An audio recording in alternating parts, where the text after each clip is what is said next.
Bharatiya Janata party हर मुद्दों पर विफल रही। 2014 में जब ये उसके पहले ये बोल रहे थे कि जब हम 2014 में सरकार में आएंगे तो हम 2 करोड़ लोगों को नौकरी देंगे, किसानों का प्रथम बैठक में हम कर्जा माफ कर देंगे, काला धन लाएंगे, 15-15 लाख रुपया आएगा, इस तरह की बातें की। कहा कि गैस सिलेंडर के मामले में आपने देखा है कि उनके मंत्री धरना पसंद करते थे और उस समय करते थे। कहा कि हम सारी महंगाई को कम कर देंगे। जनता को लुभावने नारा दिया, जनता उसके लुभावने नारे में फंस गई। ये जो जनता से जुड़े हुए मुद्दे हैं उसी को लेके हम लोग जनता के बीच में जा रहे हैं। जैसा कि जनता भी इस बात को लगातार देख रही है कि जो 50 साल में काम नहीं हो पाया उसको माननीय मोदी जी, माननीय योगी जी ने 10 साल में काम करने का काम किया। और जो संकल्प है माननीय प्रधानमंत्री जी का कि हमको विकसित देश बनाना है, उस विकसित देश को बनाने में फूलपुर की भूमिका अग्रणी हो, सबसे आगे आगे रहे, यही हम सब लोगों का प्रयास है। वोट कितना पाए थे, उदाहरण बता रहा हूँ, इसी फूलपुर क्षेत्र की बात बता रहा हूँ। धन बल अलग है, सत्ता बल अलग है। जनता चाह लेगी ना तो अच्छे अच्छे लोगों की जमानतें जब्त कर देगी। चुनाव जनता लड़ती है, जब जनता लड़ती है तो कोई नहीं टिक पाता। समाजवादी पार्टी का उम्मीदवार मुलायम सिंह यादव के प्रेरणा से और अखिलेश यादव की बहादुरी का उम्मीदवार हमारा अमरनाथ मौर्य देश की सबसे बड़ी पंचायत में बैठने जा रहा है। इस देश की जनता ने, इस प्रदेश की जनता ने, इस लोकसभा की फूलपुर 51 की जनता ने ये बात को तय कर लिया है। वो गरीब किसान का बेटा है और वो भारतीय जनता पार्टी के जो लोग हैं वो धर्मनिरपेक्षता और राष्ट्रवाद पर उनका विश्वास नहीं है। मेरे साथ बातचीत करने के लिए इंडिया अलायंस के प्रत्याशी अमरनाथ सिंह मौर्य जी हैं। इनसे जानने का प्रयास करेंगे कि किन मुद्दों को लेकर के वो गांव में लोगों के बीच में जा रहे हैं और इस चुनाव को कैसे देखते हैं। सबसे पहले आपको बहुत बहुत धन्यवाद। उसके बाद मैं अपने राष्ट्रीय अध्यक्ष श्री अखिलेश यादव जी को बहुत बहुत धन्यवाद देता हूं जिन्होंने मुझको 51 फूलपुर लोकसभा का प्रत्याशी बनाया है। रही बात 51 फूलपुर लोकसभा क्षेत्र की मुद्दों की बात, मुद्दा ही मुद्दा है। भारतीय जनता पार्टी हर मुद्दों पर विफल रही। 2014 में जब ये उसके पहले ये बोल रहे थे कि जब हम 2014 में सरकार में आएंगे तो हम 2 करोड़ लोगों को नौकरी देंगे, किसानों का प्रथम बैठक में हम कर्जा माफ कर देंगे, काला धन लाएंगे, 15-15 लाख रुपया आएगा, इस तरह की बातें की। कहा कि गैस सिलेंडर के मामले में आपने देखा है कि उनके मंत्री धरना पसंद करते थे और उस समय करते थे। कहा कि हम सारी महंगाई को कम कर देंगे। जनता को लुभावने नारा दिया, जनता उसके लुभावने नारे में फंस गई। आज मुद्दा ही मुद्दा है। भारतीय जनता पार्टी हर मामले में विफल है। 2014 में मामला रहा, जीत गई। 2019 में आपने देखा पुलवामा में कांड करा करके राष्ट्र के नाम पर जीतने का काम किया। फिर भी यहाँ के नौजवानों के साथ, किसानों के साथ, मजदूरों के साथ, खासकर युवाओं के साथ धोखा हुआ। आज जानते हैं 2024 का चुनाव चल रहा है, 2024 का कोई आम चुनाव नहीं है। जिस हिसाब से देख रहे हैं कि भारतीय जनता पार्टी के नेता आदरणीय प्रधानमंत्री श्री नरेंद्र मोदी जी आज जानते हैं पूरे देश में घूम घूम कर कह रहे हैं कि मैं गरीब का बेटा हूं, मैं गरीबी जानता हूं, मैं चाय वाले का बेटा हूं। और आज जानते हैं, कह रहे हैं, तरह तरह की बात करते हैं। आज ये भी कहते हैं कि आरक्षण की क्या जरूरत है, योग्यता की जरूरत है, तरह तरह की भाषण देने का काम कर रहे हैं। मेरे कहने का मतलब ये है कि भारतीय जनता पार्टी हर मामलों में विफल रही है। आज नौजवान इलाहाबाद विश्वविद्यालय है और इलाहाबाद विद्यालय ऑक्सफोर्ड कहा जाता है और यहाँ का नौजवान जब पढ़ लिख करके आगे जाता था, माँ बाप का सपना था। आज जब से भारतीय जनता पार्टी आई है, लोग का पेपर लीक हो रहा है। पेपर लीक होने के कारण आज नौजवान घर में बैठा हुआ है। जहाँ रही मामला भ्रष्टाचार के मामले में आपने देखा इलेक्ट्रॉन बॉन्ड के माध्यम से कितना इन्होंने पैसा लेने का काम किया। और जानते हैं ऐसे कंपनियों से लिया, ब्रीफ कंपनी से लेकर के कोरोना काल में जो दवाइयों कंपनियां थी उसे चंदा लेने का काम किया। ये भ्रष्टाचार तब उजागर हुआ जब उच्च न्यायालय ने इस पर हस्तक्षेप किया। तो मेरे कहने का मामला है, आज किसान परेशान है, नौजवान परेशान है, गांव का गरीब आदमी परेशान है, हर व्यक्ति परेशान है, मध्यम वर्ग व्यापारी परेशान है, सब समाज के लोग आज परेशान है। नौजवान आज घर में बैठे हुए हैं, एक पीढ़ी को उन्होंने खत्म कर दिया, आज नौकरी नहीं मिल पा रही है। तो भारतीय जनता पार्टी हर मामले में फल है। 51 फूलपुर की महान जनता आज मन बनाए बैठी है। जब से इंडिया गठबंधन का प्रत्याशी अमरनाथ सिंह मौर्य को बनाया है, तब से भारतीय जनता पार्टी हाफ हो गई है। आने वाले 25 तारीख को साफ हो जाएगी। अब मेरे साथ बातचीत करने के लिए समाजवादी पार्टी के कार्यकर्तागण हैं जो कार्यकर्ता सम्मेलन में सम्मिलित होने आए थे। इनसे जानने का प्रयास करेंगे कि जो आगामी लोकसभा चुनाव 2024 है उसको किस तरीके से देख रहे हैं और यहाँ पर मामला कैसा है, कितने टक्कर का है। तो बातचीत करने के लिए एक समाजवादी पार्टी के नेता पूर्व ब्लॉक प्रमुख संदीप यादव जी हैं। सर, फूलपुर लोकसभा क्षेत्र को कैसे देख रहे हैं आप? फूलपुर लोकसभा तो हम लोग जीत ही रहे हैं। पूरे देश में माहौल है, इंडिया गठबंधन के पक्ष में पूरा हिंदुस्तान वोट करने जा रहा है। अरे महाराज जी, भाजपा के प्रत्याशी जीतकर हम 1.5 लाख वोट से जीत रहे हैं, कोई लड़ाइयों में नहीं है। जुमलेबाजी उनका पुराना शौक है। 15 लाख दे देंगे, 2 करोड़ लोगों को नौकरी दे देंगे, 50 दिन दे दो, हम सारा कुछ सही कर देंगे नोटबंदी के बाद, हमको जिस चौराहे बुलाना चाहे बुला लेना। और जुमलेबाजी उनका पुराना शौक है, अपनी शौक पूरा कर रहे हैं। क्या मुद्दे रहेंगे इस बार चुनाव में लोगों के बीच? मुद्दे ही मुद्दे हैं। भारतीय जनता पार्टी के पास धर्म, जात, मजहब के अलावा कोई मुद्दा नहीं है। हमारे पास बेरोजगारी का मुद्दा है, किसानों के उत्पीड़न का मुद्दा है, महिला बहनों के उत्पीड़न का मुद्दा है, हिंदुस्तान की तरक्की का मुद्दा है, किसान की खुशहाली का मुद्दा है, नौजवानों की नौकरी का मुद्दा है। हमारे पास मुद्दों की कमी नहीं है। भारतीय जनता पार्टी के पास केवल धर्म का मुद्दा है, जात का मुद्दा है, इसके अलावा कोई मुद्दा नहीं। क्या ये मुद्दे जमीन पर हैं, लोगों के बीच में हैं? लोग साइलेंट हैं। ये चुनाव हिंदुस्तान का जो 2024 में लड़ा जा रहा है, आक्रोश है लोगों में।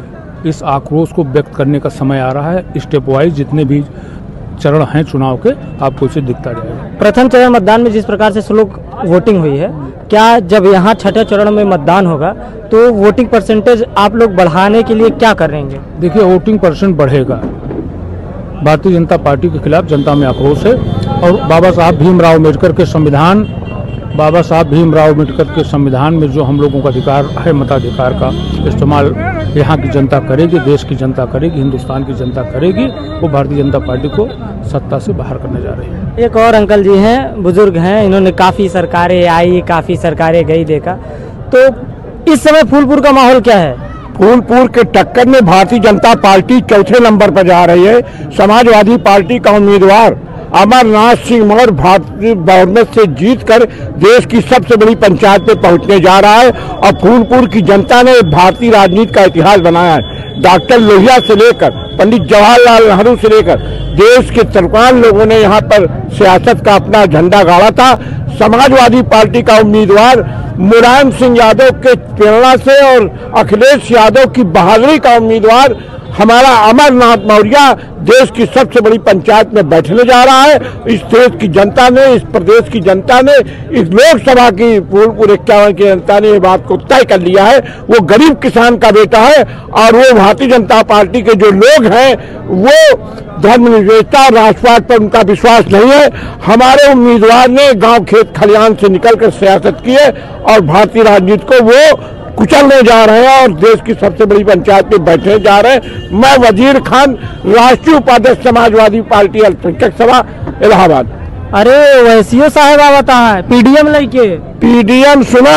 हाँ। ये पीडीएम है। अभी हमारे पार्टी के एक नेता ने कहा, अगले ने, आपने सुना होगा कि जब सारे जो पीडीएम पीछे एक हो जाते हैं तो अगले अपने आप हमारे साथ आ जाते हैं।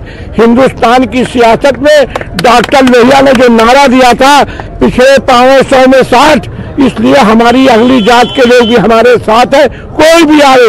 अब राम रहमान और भगवान राम के मानने वाले लोगों ने, राम रहमान के लोगों ने फैसला किया है कि अब हम धर्म के ताकत को लाएंगे और सामाजिक न्याय के लोगों को आगे बढ़ाने का काम करेंगे। क्या मुद्दा रहेगा सर? इस समय महंगाई, बेरोजगारी, भ्रष्टाचार, शिक्षा, स्वास्थ्य, ये प्रमुख मुद्दे रहेंगे।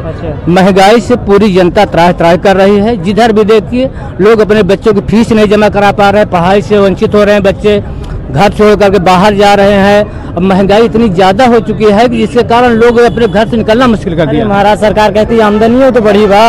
क्या आमदनी बढ़ी है बता दीजिए, आप भी क्षेत्र में टहल रहे हैं। 10 साल पहले एक मजदूर 200 रुपया 250 रुपया पावत रहा, 400 रुपया पा रहा है। 400 कहाँ, काम ही नहीं मिल रहा है। जब काम ही नहीं है तो मजदूरी कहाँ करेगा? 2 दिन काम नहीं मिल, 10 दिन काम मिले, 6 महीने मिलता है। दादा सरकार तो कहा रोजगार का भरमार है। ऐसी सरकार झूठी पूरे विश्व में नहीं, जैसे प्रधानमंत्री झूठा है। पूरे विश्व में ऐसा प्रधानमंत्री झूठा है। 14 लाख देने के कहा, खेती चरवा ले रहे हैं, दंडस पिटवा रहे हैं, में बंद 2000 देते तो ठीक है। 2000 में हमारा पेट जिएगा, हमारे बच्चे जिएंगे, पढ़ाएंगे कि कपड़ा खरीदेंगे? 5 kilo ration, Ujjwala gas connection का लोन। अरे 50 किलो तो हमारे खेतिए चरा लेता है, रात बहुत ताकत परेशान है। युवाओं के लिए क्या मुद्दे रहने वाले हैं सर? युवाओं के लिए आप देख रहे होंगे, पुलिस पेपर परीक्षा आई थी तो लीक हो जा रहे हैं, और यह सरकार बनी थी 2014 में, यही संगम नगरी थी जहां पे आके प्रधानमंत्री जी बोले करते थे कि नौजवानों को 2 करोड़ रोजगार देंगे। तो मुद्दा आज रोजगार का है, मुद्दा आज महंगाई का है। यही स्मृति ईरानी थी, अमेठी जो सांसद है, वह बोला करती थी कि 300 का 400 का रुपए का सिलेंडर हुआ करता था, तो वह सर पे लेकर टहलने का काम करती थी, वह आज दिखाई नहीं दे रहे। तो मुद्दा नहीं, आज मुद्दा महंगाई मुद्दा है। करने के लिए समय भाजपा से प्रत्याशी फूलपुर लोकसभा सीट से प्रवीण पटेल जी, इनसे जानने का प्रयास करेंगे कि किन मुद्दों को लेकर के ग्रामीणों के बीच में जा रहे हैं। सर, क्या मुद्दे रहेंगे इस बार चुनाव में? देखिए, जो जनता से जुड़े हुए मुद्दे हैं उसी को लेके हम लोग जनता के बीच में जा रहे हैं। जैसा कि जनता भी इस बात को लगातार देख रही है कि जो 50 साल में काम नहीं हो पाया उसको माननीय मोदी जी, माननीय योगी जी ने 10 साल में काम करने का काम किया। और जो संकल्प है माननीय प्रधानमंत्री जी का कि हमको विकसित देश बनाना है, उस विकसित देश को बनाने में फूलपुर की भूमिका अग्रणी हो, सबसे आगे रहे, यही हम सब लोगों का प्रयास है। सर, मैंने कई विपक्ष के कई उम्मीदवारों से बात किया, उन्होंने कहा कि इस बार महंगाई और बेरोजगारी को मुद्दा हम लेकर के चलेंगे और भाजपा इस लड़ाई में है ये नहीं है। देखिए, ऐसा है कि विपक्ष के पास न तो कोई नीति है, न तो कोई नेता है, न तो कोई कार्यक्रम है। जनता से वो कट गए हैं, इसलिए उनके पास अनर्गल प्रभाव के अलावा कोई रास्ता बचा नहीं है। तो थे मेरे साथ बातचीत करने के लिए प्रवीण पटेल जी, इन्होंने कहा कि भाजपा विरोधी के पास कोई मुद्दा नहीं बचा है। हर घर में 4 व्हीलर है तो महंगाई कहाँ चली? अगर महंगाई बढ़ी है तो आय भी बढ़ी है, आय भी बढ़ी तो महंगाई, जब आय बढ़ेगी, पैसे की कीमत बढ़ेगी तो निश्चित तौर पर के हर चीज महंगाई हो। किसान हमारा, अगर वही किसान, अगर आप चाहते हैं कि किसान का जो गेहूं पैदा करता है, मेहनत करके खून पसीना लगा के पैदा करता है, क्या चाहते हैं कि वह 500 में बेचे, उसको भी उसका वाजिब दाम मिलना चाहिए, तो उसको महंगाई नहीं कह सकते। हाँ, बेरोजगारी की बात करते हैं तो बेरोजगारी देखिए एक सीमित संसाधन है, लेकिन जितना उन्होंने अखिलेश सरकार जितना 5 सालों में दिया था, उस 5 सालों में हमसे उनसे अगर आप लोग जोड़ करके देखेंगे तो उनसे तिगुना हमने रोजगार देने का काम किया। वो क्या करेंगे? वो तो अगर वो होते तब तक भुखमरी तैयार हो जाती हमारे देश में, उत्तर प्रदेश की दुर्गति हो जाती। इतने बड़े डाकू माफिया सारे गरीबों की भूमि कब्जा कर रहे थे, बहन बेटियों का इज्जत लूट रहे थे। आप देख ही रहे हैं, उसको हमको बताने की जरूरत है। आपके ही के माध्यम से हम लोग देख रहे हैं कि कितनी बड़ी वो अराजकता थी। अब शांति से रात को 12 बजे भी महिलाएं खुलेआम चल रही हैं। फूलपुर लोकसभा सीट को कैसे देख रहे हैं आप? लड़ाई है, लोकसभा सीट में हम लोग अंतर देख रहे हैं, जीत तो सुनिश्चित है, अंतर देख रहे हैं। 1 लाख 2 लाख 3 लाख कितना अंतर हो सकता है, ये अंतर देखना है, और बाकी जीत तो सुनिश्चित है। यही सेम उत्तर कल मैं जब सपा प्रत्याशी अमरनाथ सिंह मौर्य से बातचीत किया तो उन्होंने भी यही कहा कि हम जीत का अंतर देख रहे हैं। आप अब कहने के लिए तो वो तो कहेंगे, क्योंकि हारा हुआ व्यक्ति कहेगा क्या? अच्छा, वो तो अभी तो ये कह रहे हैं कि हम इतने जीत रहे हैं, बाद में कहेंगे मशीन हैंग हो गई। उनके पास मुद्दा मत। अच्छा, ये अगर जीत रहे हैं तो मशीन की बात क्यों करते हैं कि हाँ मशीन आप जो है अगर जीत ही रहे हैं तो इतना हड़बड़ाने की क्या जरूरत है? आप बता रहे हैं कि ये लोग बेईमानी करते हैं, तो जब जीत रहे हैं तो ये सब कहने की आवश्यकता ही क्या है? हम तो खुलेआम कह रहे हैं कि हम जीत रहे हैं, और जीत ही नहीं रहे हैं, भारी अंतर से जीत रहे हैं, और 400 प्लस के ऊपर हमारी सीटें आने वाली हैं। और हमारी शुरुआत भी हो रही है, उनकी तो शुरुआत भी नहीं, हमारी शुरुआत ही हो गई। निर्विरोध हमने एक सांसद चुन लिया। सूरत से? हाँ, सूरत से हमारी शुरुआत हो गई, उनकी तो कहीं शुरुआत होने वाली नहीं। और वो तो जो बात कर रहे हैं उत्तर प्रदेश में 0 में जाने वाले हैं।